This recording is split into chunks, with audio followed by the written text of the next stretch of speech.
علامہ اقبال قلندر لاہوری آپ ارشاد فرماتے ہیں کہ تو رہ نہ برد شوق ہے منزل نہ کر قبول، لیلا بھی ہم نشیں ہو تو محمل نہ کر قبول۔ علامہ اقبال کہتے ہیں تو شوق کی منزل کا مسافر ہے۔ شوق کی منزل کون سی ہے؟ وہ رسول اللہ کا در ہے، وہ حضور کی محبت ہے، حضور کا عشق ہے، حضور کا دین ہے، اسلام ہے۔ علامہ اقبال کہتے ہیں تو رہ نہ برد شوق ہے منزل نہ کر قبول، وہ کہتے ہیں ایک جگہ تمہیں رک نہیں جانا، بس محمد عربی کے در کی طرف چلتے رہنا ہے، چلتے رہنا ہے، چلتے رہنا ہے، چلتے رہنا ہے۔ تو رہ نہ برد شوق ہے منزل نہ کر قبول، لیلا بھی ہم نشیں ہو تو محمل نہ کر قبول۔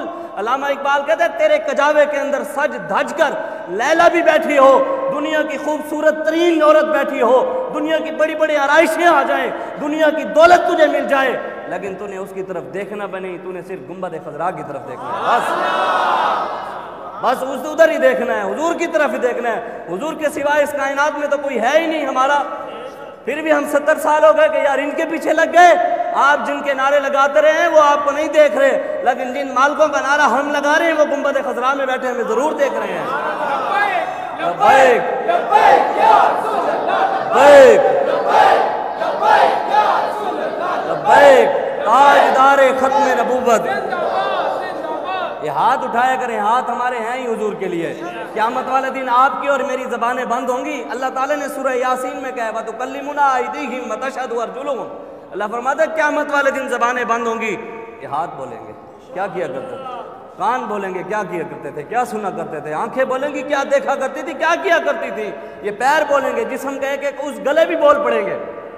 جنہوں نے گلے لبیک یا رسول اللہ کے نام لیتے ہوئے اپنے گلے بھی بڑھا لیا اور آواز وہ لگائی کہ دنیا نے دیکھا کہ یہ محمد عربی کے غلام ہے۔ اور واقعی یہ جیسے ہمارے بزرگان دین کا ایک ہوتا تھا نا پرانے دور میں کہ بزرگ آتے تھے تو لوگ دور سے سفید کپڑا پہنا ہوا، سر پر امامہ، ادھر چادر رکھی ہوئی، خصا پہنا ہوا، کاٹن کا سفید سوٹ پہن کر بزرگ سفید داڑھی کے ساتھ آ رہے ہوتے تھے۔ لوگ کہتے تھے وہ دیکھو جی محمد عربی کا شیر آ رہا ہے، وہ دیکھو جی حضور کا غلام آ رہا ہے، وہ ہے کوئی حضور کا غلام ہی۔ آج بھی الحمدللہ آج اس دور میں لوگ دور سے دیکھ کر یہ ضرور کہتے ہیں وہ لبیک والے آ رہے ہیں۔ الحمدللہ یہ ہماری خوش نصیبی۔ اعلیٰ حضرت بریلوی رحمۃ اللہ علیہ نے یہ بات لکھی ہے فتح رضویہ میں۔ آپ فرماتے ہیں کہ اللہ تعالیٰ نے ازل سے لکھ رکھا تھا کہ احمد رضا نے قلم چلانا ہے، شعر لکھنے ہیں، احمد رضا نے کتابیں لکھنی ہیں، لیکن آپ فرماتے ہیں یا اللہ تیرا شکر ہے تو نے احمد رضا کے قلم سے اپنے حبیب کی شان میں نعتیں لکھوائیں، یا اللہ تیرا شکر ہے تو نے احمد رضا کے قلم سے اپنے حبیب کی شان میں کتابیں لکھوائیں۔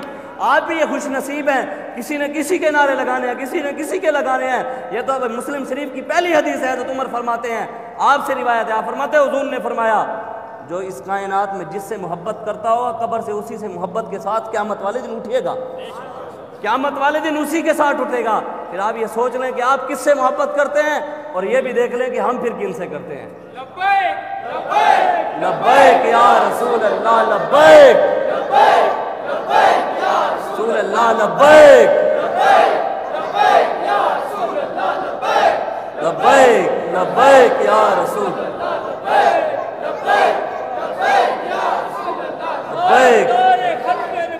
زندہ باد زندہ باد زندہ باد زندہ باد۔ اقبال اس لیے آگے بات کرتا ہے، اقبال کہتا ہے تو رہنا ورد شوق ہے منزل نہ کر قبول، لیلا بھی ہم نشیں ہو تو محمل نہ کر قبول، کھویا نہ جا صنم قدائے کائنات میں، محفل گداز گرمی محفل نہ کر قبول۔ علامہ اقبال کہتے ہیں دنیا میں تو کھو نہ جا، دنیا کے پیچھے نہ لگ جا، تو دنیا کیا کر رہی ہے تو یہ دیکھ حضور نے کیا فرمایا ہے۔